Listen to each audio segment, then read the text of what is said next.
All right, as we begin our afternoon service, I'll ask you to please stand, and we will sing our hymn today, Abide With Me. We're only going to do the first 3 verses because we can't get the screen to do right, so we'll sing verse 1, 2, and 3. Abide with me, fast falls the eventide. The darkness deepens, Lord, with me abide.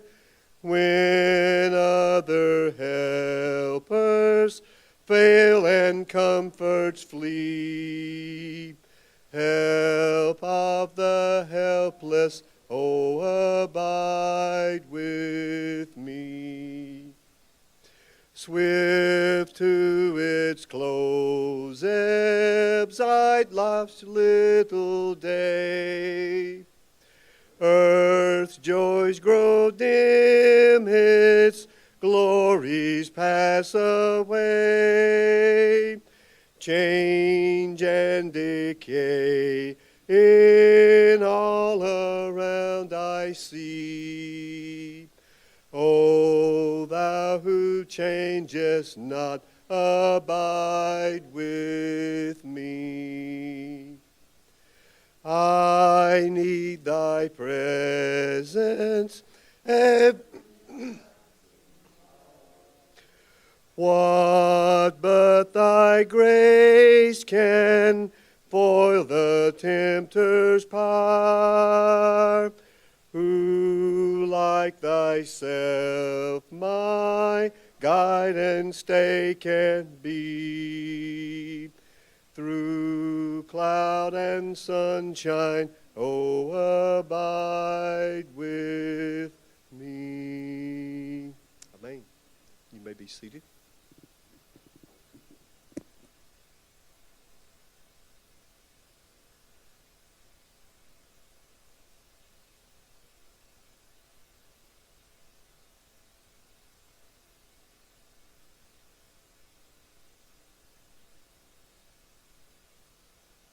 I lost something here.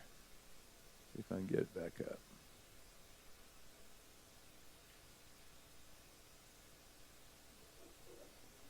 Oh, I had lost it to begin with. All right. I'll be up and go in here momentarily.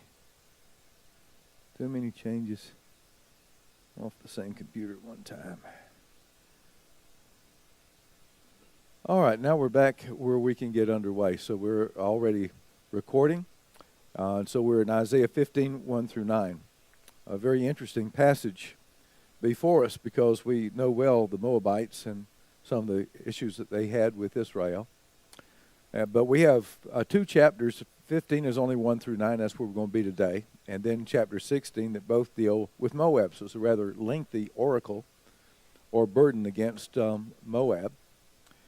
And so chapter 15 we'll deal with. And chapter 16 is an appeal from Moab to Mount Zion. It's like whether they're appealing to God, the God of Abraham, Isaac, and Jacob, they're appealing to Zion, the place where God would be, rather than king, army, or people, is debated. But some suggest that the appeal is, forgive us, Lord, idea. But we won't get that till chapter 16. So what we're going to do today is just read verses 1 through 9 of chapter 15 and try to deal with that as best we can. So the oracle concerning Moab. Surely in a night, Ar of Moab is devastated and ruined. Surely in a night, Kir of Moab is devastated and ruined. They've gone up to the temple and to Dibon, even to the high places to weep. Moab wails over Nebo and Medeba. Everyone's head is bald and every beard is cut off. In their streets they girded themselves with sackcloth. On their housetops and in their squares, everyone is wailing, dissolved in tears. Heshbon and Elealeh also cry out. Their voice is heard all the way to Jahaz. Therefore the armed men of Moab cry aloud. His soul trembles within him. My heart cries out for Moab. His fugitives are as far as Zoar and Eglath-Shalishiyah, for they go up the ascent of Luhith, weeping. Surely on the road to Horonaim they raise a cry of distress over their ruin. For the waters of Nimrim are desolate. Surely the grass is withered, the tender grass died out. There is no green thing. Therefore the abundance which they have acquired and stored up, they carry off over the brook of Aravim. For the cry of distress has gone around the territory of Moab. Its wail goes as far as Eglaim, and its wailing even to Beerlim. The waters of Dimon are full of blood. Surely I will bring added woes upon Dimon, a line upon the fugitives of Moab, upon the remnant of the land. So some of these names we'll see some importance to, particularly dive on, and we'll bring up some kings that you may not have heard about in our discussion here. But a little background in order. And so we remember, and I have a map a little bit later on, Moab was one of the nations on the east side of the Jordan Rift Dead Sea area. So the Jordan River comes from up in the northern part of the land of Israel to the Galilee, from the Galilee all the way down to the Dead Sea, and down below the Dead Sea you come down to Edom and the arid desert, the Arava. And so we have along that eastern side of the original plans of what Israel was to receive, we have Ammon and Moab. Moab on the southern and Ammon just above it to the north. And so where did these nations come from? Well, Moab came into existence through Abraham's nephew Lot in incest with his eldest daughter. So when God decided to destroy Sodom and Gomorrah, and there were 5 cities of the plain, and he sent the angels down there, and they were going to bring Lot out of there since he was a blood relative of Abraham. And his wife was on the way, and she turned longingly back to what she was leaving and got turned into a pillar of salt. And so it was him alone plus his 2 daughters. And God rained such terrible destruction on the 4 cities, all except Zoar, which is in our text for today, the 4 cities of the plain, that he thought the whole world was coming to an end. And therefore his eldest daughter first lay with her father in order to have progeny, in order to repopulate the world, so to speak. And then the youngest daughter, the second. And so the oldest daughter gave rise to the tribe of Moab, or the nation of Moab, and the youngest daughter of Ammon. So they're fairly close family ties, literally. But so is true of Edom. And we read, in spite of the fact that you have Esau, who was the father of the Edomites, who was brother to Jacob, there's no love lost between those 2 family units. So the Edomites has been at enmity with Israel ever since the split. And the Moabites and Ammonites, similarly, it would seem. So they are blood ties, and yet they are blood enemies, so to speak. And so close family ties, Moab and Ammon both tried to prevent Israel from coming through their territory to the promised land and sought to destroy them. And we read in the book of Numbers how Balak, the king of Moab, sought Balaam. Balaam has what it looks like in English, but Balaam literally in Hebrew, this prophet to come and curse them so they could defeat them. Well, he couldn't curse them, and therefore they couldn't defeat them, but he taught them, send your prostitutes out, literally is what he was doing. So they worship Baal, Baal Peor. Their worship was fertility worship. And anytime you come to these pagan nations with fertility worship, fertile women involved with men, this is how they worshiped. It is just absolutely insane that they had these cult prostitutes. But anyway, that's what he taught them to do, send your women out. We'll trip them up. We'll involve them. And so they defeated them not so much through the sword, but they defeated them in a real sense in a different way. And so through sin rather than the sword. And because their actions were such, these people groups, both the Moabites and Ammonites, were excluded from the community of Israel. I decided not to run that trail too deeply, but we read in Deuteronomy 23, 3 through 4, that until the 10th generation, they're not allowed to come in. Pagan practices and that of the people of Israel must not mix. That's the idea behind that exclusion. And so the Moabites worshiped Chemosh and Baal Peor, to whom they offered human sacrifices and practiced a licentious fertility cult, which we've already briefly mentioned, without trying to get too graphic. In 1868, a German missionary found what has been called either the Mesha stone, because it was about King Mesha of Moab, or others just call it the Moabite stone, and marked or named after the King Mesha. Marked the triumph over Israel by Mesha, son of Chemosh, king of Moab. That's the way it describes it on the Moab stone. So he's considered a progeny, as it were, of their false god. And so it contains valuable information for the historical information involving this time period that we're looking at, from King Ahab and Jezebel through the reign of his son Joram. So this Mesha stone mentions Chemosh 12 times. So they put a lot of emphasis on this god Chemosh. And so we realize that what caused Solomon's demise and the nation be split after his reign was him raising a idol for Chemosh in the valley of Hinnom and allowed child sacrifice as he was king of Israel. At the same time, what we have to understand is that while those who were living that life were not allowed to just suddenly become a part of Israel, nonetheless we get hints here and there of pagans who become believers and coming in. And so we have the story of Ruth, the Ruth the Moabitess, who came with Naomi and was grafted into Israel without having to go through any formal process. So the story in Ruth chapter 4, 18 through 22, and also reminded to us in Matthew 1, 5, and 6. So we must not forget God's mercy and grace to those who lead that way of life to become a part of Israel. But they cannot be brought in their condition. Neither can any church accept people in a sinful condition to make them feel that they are okay with God and continuing to live in a lifestyle that we know goes against God. We can invite them to come witness what goes on. We can talk to them about the Lord, but they can't become a member of a Christian organization and while they're still practicing that sinful way of life. Now, Moab was completely subjugated under King David, and after the division of the kingdom, north and south, they were still paying tribute in the days of King Ahab and Jezebel, a lamb to Samaria, because it was Ahab and Jezebel that centered everything at Samaria. And so they were still sending tribute up there during their reign. And the nation of Moab's territory, as we would look at a map today, is a part of modern Jordan. You don't hear about Ammonites and Moabites, you simply hear about Jordanians. But they're within the realm of where Jordan is today. After King Ahab of Israel died, King Mesha of Moab, who was from Dibon, so that's our connection to our scripture, refused to pay the tribute and rebelled.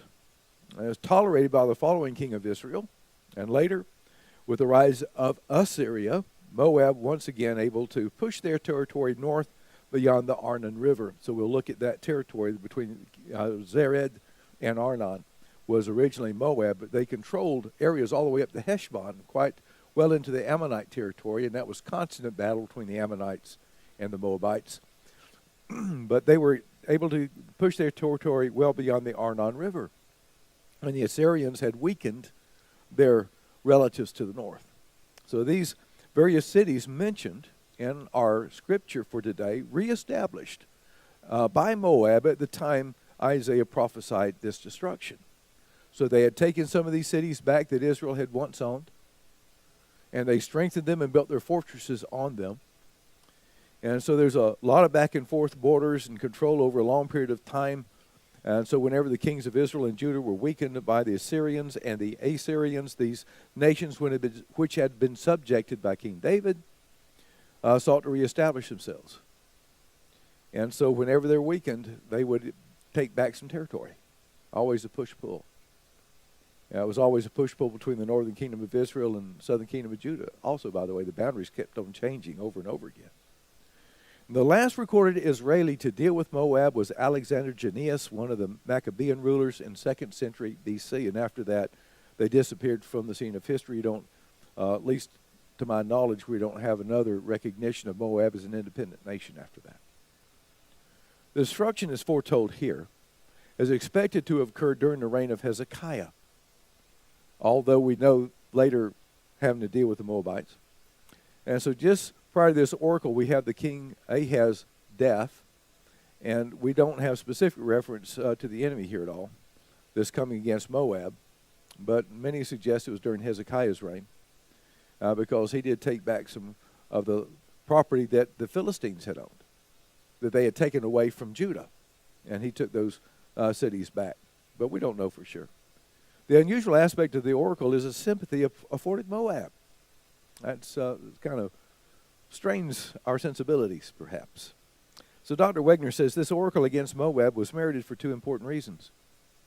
Nebuchadnezzar used Moabite mercenaries to help conquer Jerusalem. In fact, we read a passage from Jeremiah this morning, if I remember correct, that speaks about the nations under his authority who came to destroy Jerusalem under Nebuchadnezzar's reign. And they used mercenaries. There was mercenary forces in all these major empires, including Great Britain's empire. They had Indian forces when they controlled India.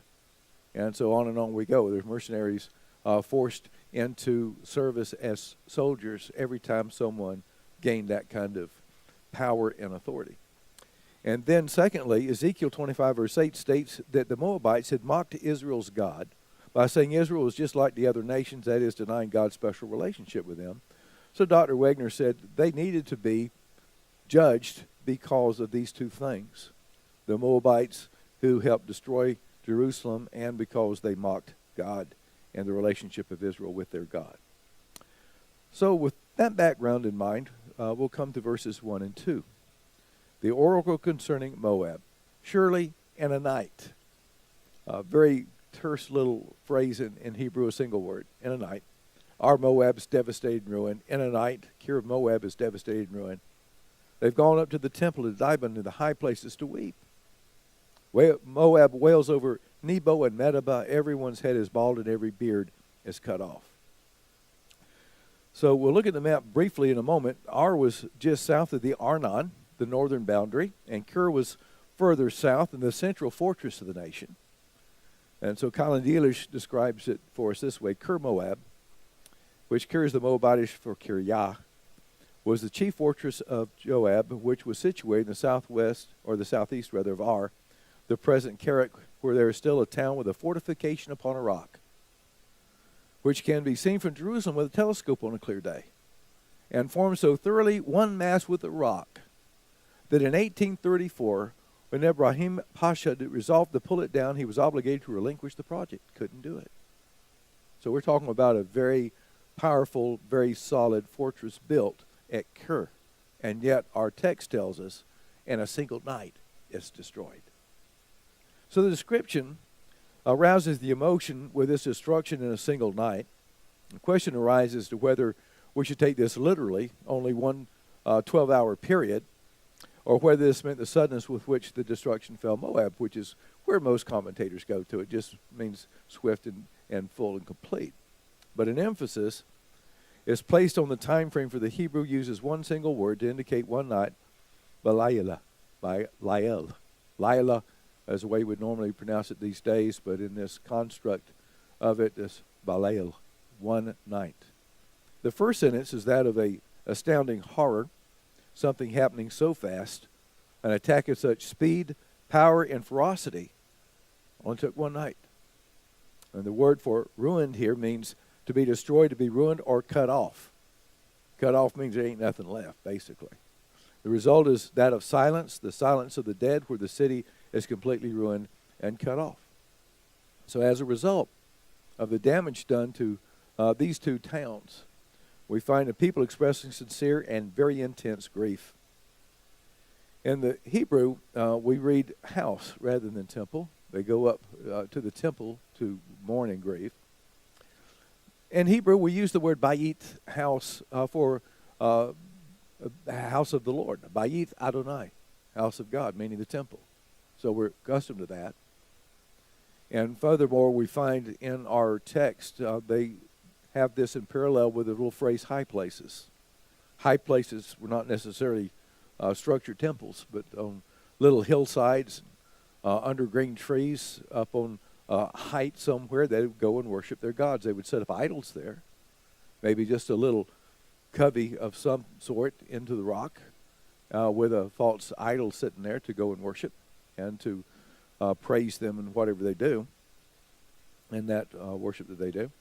So in this case, the phrase high places leads to translation of temple because of the connection to high places and seen as parallel to the word house.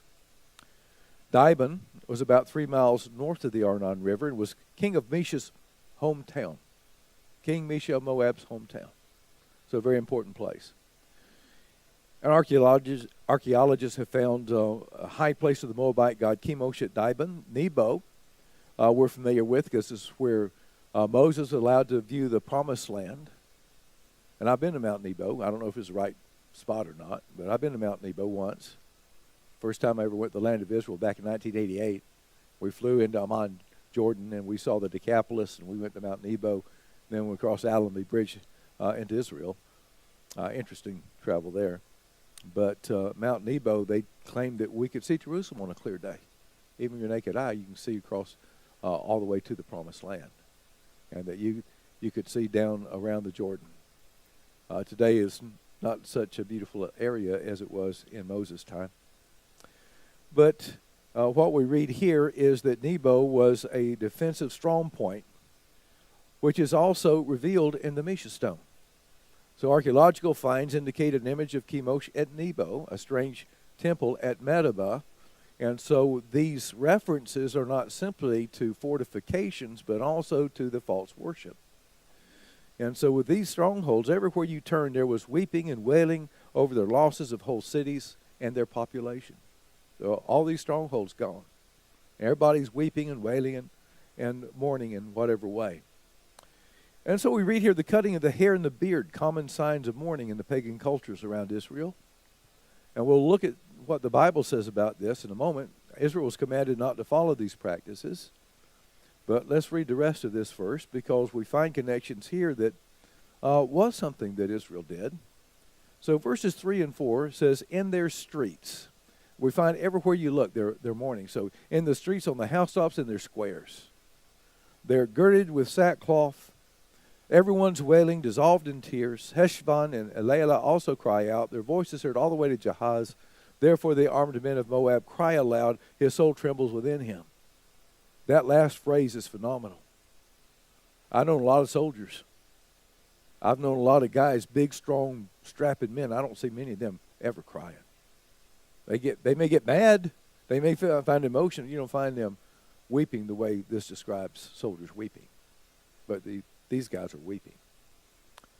So we've added to the previous cutting off the hair, the head, and the beard with girding with sackcloth. And so we find, first of all, in the Torah, the reference to acceptable grieving practices for the priesthood. And then we read also about the possible grieving practices among the people. So let's take a little dive. First of all, Leviticus 21:5-6, it has to do with the priesthood. They shall not make any baldness on their heads, nor shave off the edges of their beards, nor make any cuts in their flesh. So we have an additional thing added that often is found among the pagans. They would cut their hair, shave the beard, cut gashes in their body as a sign of mourning and weeping someone who was important to them in some way. But it says they shall be holy to their God, not profane the name of their God, for they present the offerings by fire to Adonai, the food of their God, so they shall be holy. So you don't make these marks on your body as a sign of mourning for the dead like the other people do. Then we go to Deuteronomy chapter 14, the first few verses. You are the sons of Adonai your God. You shall not cut yourselves, nor shave your forehead for the sake of the dead. For you are a holy people to Adonai your God, and the Lord has chosen you to be a people for his own possession out of all the peoples who are on the face of the earth. So he says not only the priests, but nobody else do these practices. Now, it's highly debated exactly what they'd cut. We're not sure. But because in the Hebrew you find the word payah, and payah means corner. And so in modern Hebrew understanding, you find these guys with these long payahs coming down. It's essentially the hair right coming into their sideburns that grow out real long curls or just big tufts of hair there. And they wear the payahs because we don't cut that part of our hair. They think that's the corner. Now, how accurate that is, we really don't know because, it's left us pretty vague here. But to shave off a portion of your head, whether it's the forehead, whatever that means, I've seen all kind of descriptions. I hadn't seen anything that gave me a whole lot of confidence in exactly what they meant. And cutting of the body. And so don't do these things. And we also find a reference in Jeremiah, chapter 48, verses 37-39. Or through 39. For every head is bald and every beard cut short. There are gashes on all the hands and sackcloth on the loins. On all the housetops of Moab and in its streets there's lamentation everywhere. For I have broken Moab like an undesirable vessel, declares Adonai. How shattered it is. How they've wailed. How Moab has turned his back. He is ashamed, so Moab will become a laughingstock and object of horror to all around him. So for those who suggest that in our text in Isaiah, this took place at Hezekiah's day, well, it happens again under the Babylonians later. So we don't really know the time frame, but we do have a reference here in Jeremiah that includes the gashing of the body. So we'll add that to what Isaiah says. Isaiah just gave us a shorter description. So, again, the cutting of the hair, the beard, and the cutting of the flesh of the body intended to convey, we don't know what that is.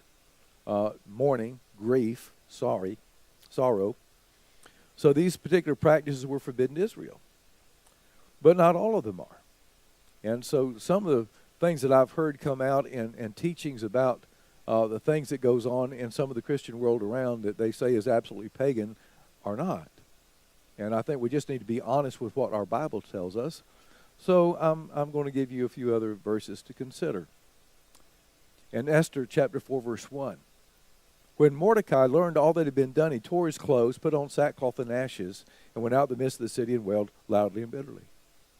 Doesn't say where he put his ashes. We'll find other people put their ashes on their head. So whether that meant the top of the head or just over their face, we don't know. Isaiah 58, verse 5. Is it a fast like this which I choose, a day for a man to humble himself? Is it for bowing one's head like a reed and for spreading out sackcloth and ashes as a bed? So in this, they're laying on the ashes. Will you call this a fast, even an acceptable day of the Lord? Jeremiah 6, verse 26. O daughter of my people, put on sackcloth and roll in ashes. Mourn as for an only son, a lamentation most bitter, for suddenly the destroyer will come upon us. So it's like God said, go ahead and mourn because you're fixed to be judged. And Daniel 9, verse 3. And so this is Daniel speaking about Daniel. I gave my attention to the Lord God to seek him by prayer and supplications with fasting, sackcloth, and ashes. So we can hardly condemn these practices of sackcloth and ashes, seeing Daniel and the Hebrew people doing this as a normal practice, particularly mourning over sin. And so we just need to be careful with the Scripture. Here we find public expression of mourning, open in various places, associated with worship and mourning in that pagan culture in Moab. Housetops, in the streets, in the squares, at the temples, on the tops of hills, everywhere you went, they were mourning, and they had whatever expressions, perhaps all of them, or at least some of them were doing, sackcloth, perhaps gashing of the body, as Jeremiah says, and they were weeping very intently. I find in modern times that me personally, as well as many others that I have tried to help, has been in ministry almost 30 years now, or a good 30 years over that. A lot of people prefer to do it quietly and privately. And we must mourn a loss of a loved one. A lot of people prefer to do it in private, and I think we need to give grace to those who need to do it that way. But here it's all public. And the Hebrew world, it's all public. Still today in a Jewish funeral, it's appropriate to cry. It's important to weep, to tear the clothes. And since nobody wants to tear a nice, expensive suit that we only wear occasionally, they'll give you a little black ribbon to put on your clothing. You can rip the ribbon at a sign of mourning. You go to a Jewish funeral. But here it's very, very public. The actual wording is, everyone is running down with tears. So there's weeping, there's howling, there's wailing, and every person running down with tears or falling down with tears. Now we're used to the expression we find elsewhere, eyes running down with tears, but here it says the individuals are running down with tears. So it's a much stronger and more emphatic expression. The whole person is just pouring out, washing away in anguish, pain, and mourning over the loss of their nation. I guess we could possibly think of 9/11 as an expression of how many in our country mourned such an attack upon our own land. So the scene continues to spread out even further and farther to the north, where Heshbon and Elealeh, and to the eastern extreme was Jahaz. So not now near the Arnon or halfway down, but north of there, where Heshbon was, former territory of the Ammonites, and during the time of Israeli control of important town for Israel, and all the way out to the east of Jahaz, the entire land is weeping in full continuity with one another. Everyone's heartbroken, their souls are in anguish and in pain because of the damage done to their nation. So great and complete was this cry that even the men of war, the soldiers and heroes of Moab, joined the weeping and wailing. And we find a similar expression later on in Isaiah 33, verse 7. Behold, their brave men cry in the streets. The ambassadors of peace weep bitterly. And so that's an expression that, well, at least when I was growing up, real men don't cry. Real men don't cry. And then you get into the Christian world and you find out real men cry all the time. Our Lord Yeshua wept over the people of Israel. And then all of a sudden we return to the third person singular. His soul trembles within him. So we go from the people and then his soul trembles within him in verse 4, suggesting the whole nation of Moab is in view, which pictures thus far makes quite clear the picture that we've been given. The whole nation without exception is in pain, anguish, and despair. This is expressed with that verb, trembling. The basic meaning of the Hebrew verb used here, to quiver or to be apprehensive. So these two words suggest a deep sense of fear. To quiver and to be apprehensive. When you're so apprehensive, your body begins to shake. Have you ever been there? Been there a couple times. And so that's the opposite of what a resolute soldier should feel or express in his soul, but so great was the calamity, even they feared in this way, and they trembled. In the next verses, flight is added to the lament. The speaker is quite moved at the sight of long lines of fugitives fleeing the destruction. So whether this exemplifies Isaiah or if it exemplifies God, which some suggest, quite moved at this long line of fugitives fleeing the destruction. Who would not be so moved at the sound of frightened, uprooted, despised, rejected people seeking a sanctuary, somewhere to go that would be safe? Such a picture reveals the scenes of those seeking to escape the Holocaust. So one of the commentators talked about seeing the people trying to get out of Germany and out of Poland and out of Russia during the Holocaust. And to see all these people taking just a few valuables, things they could hide somewhere in their clothing, a suitcase, maybe just a cardboard box or a wooden crate, a small one, whatever they could fit of the most valuable possessions, only what you could carry on your person with your arms without a cart or a car or a truck, and trying to get out and survive. And so as we come to our next verses, the question is, who is being represented here? Is it simply the heart of the prophet Isaiah? Some suggest it is God, starting in verse 5, who's expressing grief over the Moabite people. And so Dr. Moyer expresses it this way, and I'm just giving you kind of my summary of what he had a paragraph or two about. He began with, my heart is hurting because of this that I see, in verse 5. And then in verse 9, I will bring, suggests that the speaker here is the Lord, grieving over the fugitives, the environment, the pathetic efforts to salvage something from the disaster and the further suffering that lay ahead. And so in this way, the verses are a long catalog of what agonizes the Lord, who weeps even as he smites. There's another side of the Lord, a heart of astonishing sympathy and empathy, compassion, identification with human suffering. Well, I believe he does that for all of us who believe. And according to Dr. Moyer, he thinks he's doing that even over Moab, because he would like Moabites to come to know him and worship him. That's an interesting take on it. We know our God is a God of war when it comes time. The end of time, he's going to declare war on an unbelieving, unregenerate, defiant, and fighting against God's society on this earth. He's going to wipe them out. And so that's the typically way we would expect him to view Moab. But here, Dr. Moyer suggests that he's weeping even as he smites. So let's read the passage. My heart cries out for Moab. His fugitives are as far as Zoar and Eglath Shelishah, for they go up the ascent of Luhith weeping, and surely on the road to Horonaim they raise a cry of distress over their ruin. The list of towns moves southwest, and this is the flow of the refugees from Moab. Zoar, southwest area of the Dead Sea, according to most, down the south end of the Dead Sea.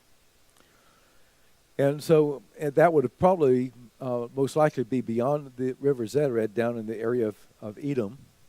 Eglath Shelishah has been translated a heifer of 3 years. If you have the King James Version, I don't know about NKJV. I don't. My one copy of that translation I didn't look at because it's not on my computer. I find it so much quicker to do things on the computer these days. But that's the way King James says it, a heifer of 3 years. It doesn't put the words in our New American Standard because they're not sure of the translation. Give us the actual Hebrew transliterated into English. And so the words would indicate a young heifer, 3 years, still fresh, powerful, full of strength, not exhausted. So most believe it indicates an unknown town somewhere. But others see it as a representation of Moab in general, or others as a reference to the strength of Zoar, the town. And so that Zoar is what's being pictured, like a heifer of 3 years. And so I'll give you a long note here from Colin Dealish. The application of the term to the Moabitish nation is favored by Jeremiah 46, verse 20, where Egypt is called a very fair heifer. And so since God makes reference to some of these nations like Egypt's a very fair heifer, whilst Babylon is called the same in Jeremiah 50, verse 11. And in the same way, according to the Septuagint, the Vulgate, the Targum, and Gesenius, the primary major work on Hebrew language was Gesenius, and that book's about this thick. His Hebrew grammar, it's about a couple thousand pages near about it. Oh, well over 1,000 anyway. And so Gesenius, Moab is called, and he gives us a long set of words here in Latin, as a nation that was still in the vigor of youth, as if it had hitherto borne the yoke and had always shaken it off again. So all of these translations, plus Gesenius, suggest that this is what is being described. A nation still strong and vigorous, and if it had hitherto had the yoke upon it, had always shaken it off again. And that's how Moab had always been. They were pushed down, gained back. Pushed down, gained back. Pushed down, gained back. But the application of it to Zoar is favored, as he says in Jeremiah 48, verse 34, which the epithet's applied to another Moabite city. And it's favored because of how the word is written, where it's accentuated, the various vowels and how it's pronounced. And 3, by the fact that the other case we should expect Berekah, the 3-year-old heifer, Moab as a fugitive to Zoar, running down to Zoar to get away. So the bottom line, they say Zoar, the fine, strong, and hitherto unconquered city. Last one, as it were. Now the destination, the wildest flight before the foe that's coming from the north. A blow's fallen upon Joab that is more terrible than, or it should be Moab, more terrible than any that has preceded it. So it could be a representation of the nation. It could be a representation of the city. My own heart thinks it's more representation of the nation itself, but quite a description, as it were. So whether the nation as a whole, or city of Zoar, or some otherwise unknown town, it represents the ongoing strength and ability of Moab to regain its strength until this time of this prophecy. The ascent of Lulith has been identified as some by the steep road leading up to Jerusalem, with a total difference of elevation from way down the south up to Jerusalem is 2,400-foot difference. For those that's been to the land of Israel, if you've been to Jericho, that's quite a steep road going from Jericho to Jerusalem in and of itself. Because of the parallel nature of the Hebrew, many see the reference to the way or road to Horonaim to refer to the same path. And there's a possibility of it referring to a descent. So they go up and they go down. They go up and they go down. So you go to the mountains, you've got that steep climb up, then you got that steep decline down that mountain you just went up. And so this is the idea of the two roads, Lulith and Horonaim. and such mountainous territory, quite often we find that. The word Luhith means stairs, and the Horonaim means the two hollows, the two caverns. We have attestation to this in the book of Jeremiah once again, Jeremiah 48, verse 5. For by the ascent of Luhith, they will ascend with continual weeping. If we're at the descent of Horonaim, they've heard the anguished cry of destruction. So whether this would indicate their flight or whether it would indicate their rise to power and their descent to destruction is left up to our own minds to debate. The general picture, however, of this text is despair from the refugees as they continue to express their pain as they continue to flee southward to get away. There's nowhere safe for them from the coming destruction, not the fortresses of the north that was built on the solid rock at Kir, nor of Devon, nor of Heshbon, nor even of Zoar. Nowhere safe, nor the ones to be found in the south. And then verses 6 through 8 tells us the waters of Nimrim are desolate. Such vague references here. Surely the grass is withered, the tender grass died out, there is no green thing. And what we do know is Zered is a stream that runs down to the Dead Sea, and Arnon's a stream that runs down to the Dead Sea, so you got fresh water running into not fresh water. And you got little streams, you got little springs all around the Dead Sea. So you're down maybe a third the distance of the Dead Sea off to that little spring, a little trail way up into the hills outside of the Dead Sea area at En-Gedi, where David hid from Saul up in the spring with fresh water at it. So there's little fresh water areas around the Dead Sea, believe it or not. There's salt springs and there's fresh springs. And so the indication here is something that would cause the grass to grow. But the waters now are desolate. The grass is withered, tender grass died out, there is no green thing. Therefore the abundance which they have acquired and stored up, they carry off over the brook of Aravim. For the cry of distress has gone around the territory of Moab, as the word means surrounded. The whole territory of Moab, its wail goes as far as Eglaim, and its wailing even to Beer Elim. Beer, or Be'er, means well. And well of Elim. So Nimrim, typically identified as the southern tip of the Dead Sea. We'll look at the map in a minute now.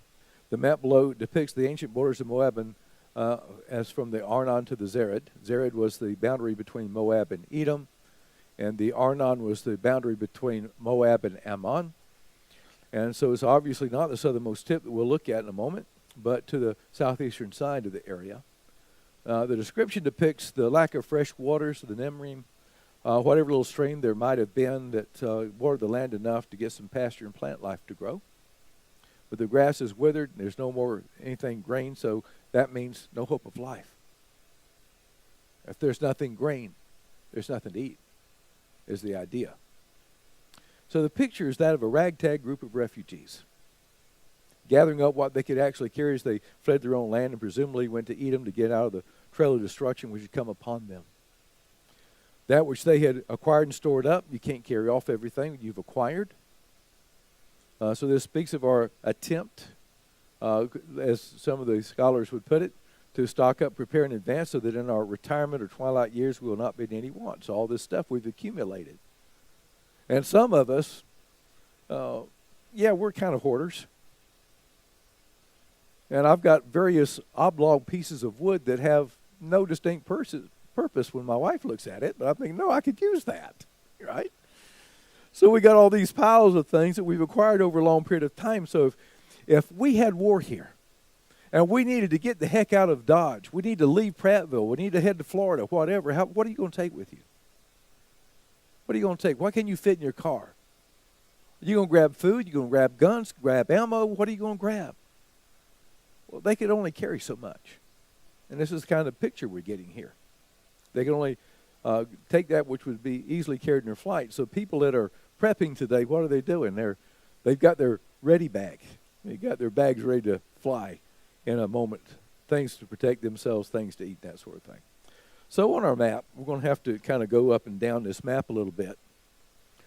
And so we have the Dead Sea. Here's Nebo. This is from where Moses is supposed to be able to see over to the Promised Land. Jerusalem is here. Nebo is there. So you're far enough It'd be hard, but with a good telescope you could see. And then Dibon is here. Here's the Arnon. There's two branches to it. Dibon's just north of the Arnon River. And so Heshbon way up here, which had been Ammonite territory. And you see Hebron over here. We moved down the map in the area of Moab. And so we'll go from the Arnon to the Zered. And so here, Beersheba is over here. So you go from Dibon down to Zered and Zoar somewhere down in here. Perhaps beyond the Zered River. Don't know. And it's not depicted on our map. But it gives us at least an idea of the territory that we're talking about. So Moab, and they're fleeing. It's not a big country. Israel's not a big country. As I've said before, you can take Israel and it could fit in Alabama 5 times. Alabama is 5 times bigger than the whole land of Israel today. We go a little further down and you see the Arava. And so some believe that when it says Avarim, that this brook's called the Aravim because it comes down to the desert area after that. And so what does that actually mean? And we'll look at that in a moment. But down here is Edom, the Edomites. Seir is just over here on the eastern side of the Arava, and that's where the Edomites, where Esau and his family and his unit, that was their headquarters, Mount Seir. That's where Esau and the Edomites went after the split from Jacob. So just kind of, I like the maps. It helps me think. I'm very visual.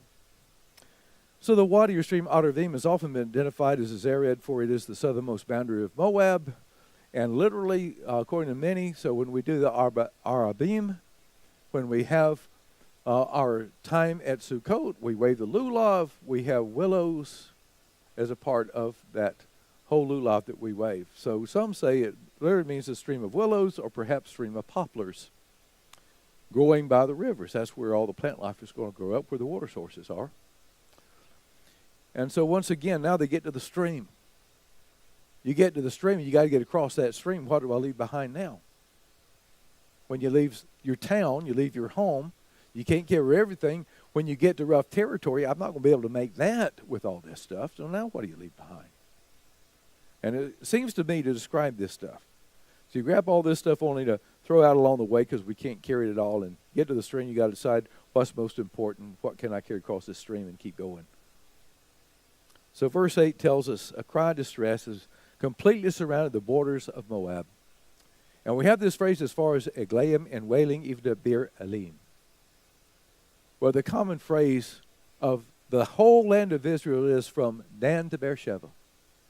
Because Dan's in the north, up the northernmost part of their territory today, and Beersheba, not the southernmost. The southernmost is Eilat, down at the Red Sea. But nonetheless, it gives us that picture from north to south, the whole land. And so some suggest that this little phrase, as far as Eglaim and its wailing even to Bir Elim, means the same thing. The whole expanse of Moab is weeping. And so to express the extent. And if correct, indicate the whole of Moab, north to south, or as some would suggest, a diagonal from the extreme northeast to the extreme southwest. Then if that weren't bad enough, we got a final judgment. That is not bad enough yet. So even if it is a picture of God mourning as he sees the damage that's already been done, he's saying, I'm not done yet. For the waters of Dibon are full of blood. Surely I'll bring added woes upon Dibon, a lion upon the fugitives of Moab and upon the remnant of the land. On the fugitives and the remnant. A word play here on the name of Dibon and the Hebrew word for blood, Dam. So many think this is a kind of a play on words, and that the Dibon means Dibon, headquarters of Mesha, the strong king that was able to get their territory back. And so it has strong assonance, meaning it sounds alike. So it reads, Me Damon, Melu Dam. You got the Ma and the Dam together. And so many believe that this is referring to Dibon, which would have been the political and religious center of Moab under King Mesha, politically the stronghold, and a fitting picture to represent Moab as a whole. And so there's the waters of this government, the power of this government is full of blood. I'll bring added woes upon them. A lion upon the fugitives and upon the remnant. And so fugitives and remnant. The fugitives, for many people, suggest the ones that are fleeing, trying to get out of there. Fugitives are usually running somewhere to get away. And then the remnants, the ones, for whatever reason, who cannot or will not leave the land, and there's still a more judgment coming upon them. So Dr. Moyer suggests this may be an allusion to 2 Kings chapter 3, verse 22 through 23. And we'll read a bit more of that for full context. Now all the Moabites heard that the kings had come up to fight against them, and all who were able to put on armor and older were summoned and stood on the border. They rose early in the morning, and the sun shone on the water. The Moabites saw the water opposite them as red as blood. So the river, Dibon's not on a river. It's close, but it's not on a river. And so the idea there has to be around the government and the leadership there. But here they see the water as red as blood. They said, "This is blood. The kings have surely fought together, and they have slain one another. Therefore, Moab, to the spoil." But when they came to the camp of Israel, the Israelites arose and struck the Moabites, so they fled before them, and they went forward into the land, slaughtering the Moabites. So the blood was a symbol not of damage done on the other side, but the damage fixed to come to them. And so Dr. Moyer suggests this is a picture, this is a kind of allusion to this in our text in Isaiah for today.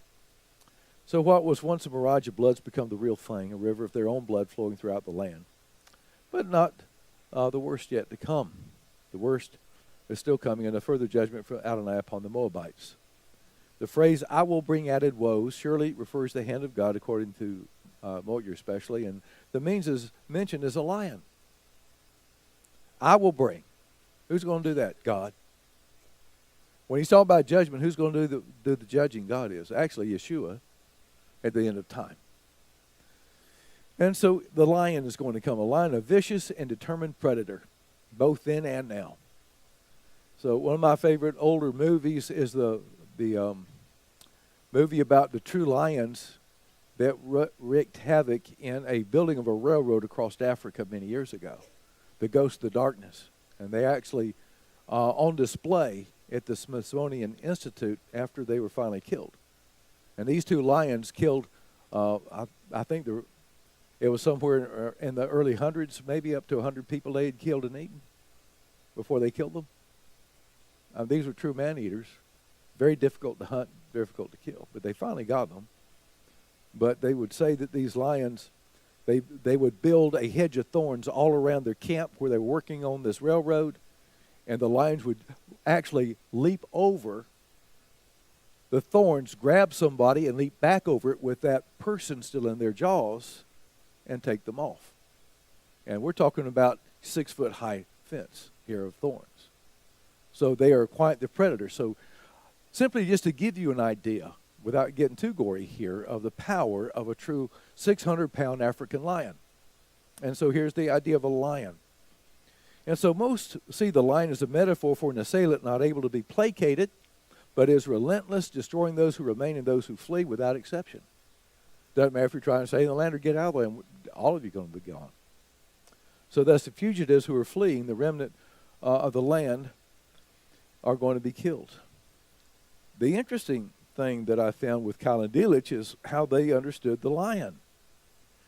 And so they understand this reference to a lion from the tribe of Judah as referenced in Genesis 49, 9 through 10, where the promise here, when Jacob makes these blessings, Judah is a lion's whelp. From the prey, my son, you've gone up. He crouches, he lies down as a lion who dares rouse him up. The scepter shall not depart from Judah, nor the ruler's staff from between his feet until Shiloh comes, and to him shall be the obedience of the peoples. So Colin Digger says, that's Yeshua. The lion is Yeshua. The lion in this passage is Yeshua, which would then take us to the end times, which Dr. Moyer and Colin Delitzsch tend to see most of these references here through this whole section of judgment that Isaiah brings upon the world to refer to those end times. And no doubt about it, Moabite connections, Moabite heritage will be judged. at that final day if they've not turned to the Lord. So it seemed to indicate a final judgment to be meted out by an ultimate lion of the tribe of Judah, the ultimate king of Judah. So most scholars believe that, no, some say Hezekiah's day. I would tend to think more of seeing in Jeremiah the Babylonian period, but they continue to exist, as I've already noted to you, up to a much later time, 2nd century B.C. They ceased to be referred to as a nation, as far as I know. I didn't try to research that to the nth degree, but from what I've read so far, after Alexander Jannaeus, one of the last of the Maccabean kings. But then, perhaps they have a point with Yeshua, because there are still connections ethnically with these people groups, and that'll be so till the end of time. And the Lord is certainly that final judge. And when he comes, I guarantee there's going to be a lot of running around and fleeing. They're going to flee to the hills. They're going to call upon the rocks to fall upon them, so they wouldn't have to go through the punishment that's coming on this earth in that tribulation period. So whether it refers to that or just refers to a very strong, relentless judgment that is coming, just a relentless judgment is going to come on this world. Those who have rejected him and mistreated his people and denied the Savior, there's a judgment that is coming. It's going to be relentless, and that's a possibility in and of itself. But I'll end with that. See what questions or comments that you may have today.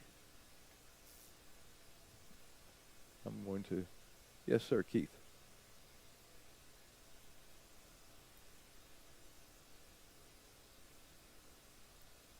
Amen.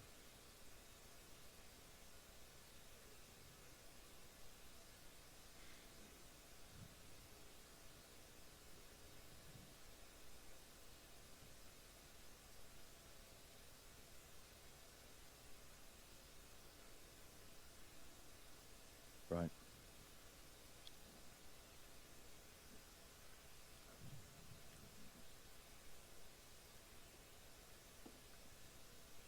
It does.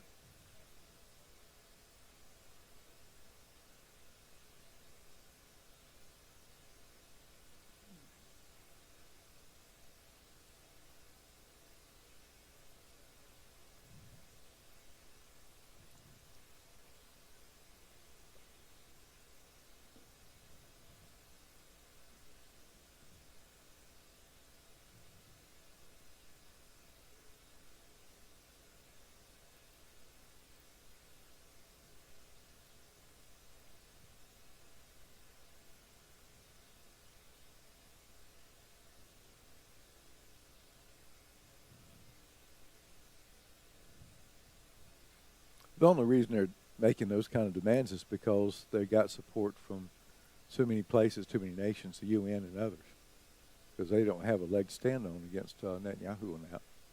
I don't think Netanyahu's going to give in. But it is a good picture of what is going on here in Isaiah, I think, yeah. The Holocaust, Schindler's List, and this whole situation over there, it's just absolute insane. And it is eerily similar. It really is. Anyone else? Question, comment? Yes, sir.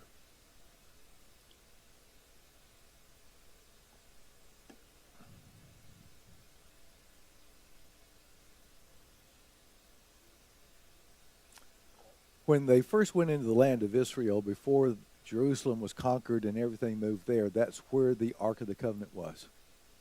And so in the rabbinic thinking, Shiloh is the Messiah. It's a reference to when Messiah comes. So until Messiah comes, the one whom that ark was supposed to represent, the presence of God among the people. And so this is why, Chaldeans should go to that one to contemplate the coming of Messiah and being the fulfillment of this.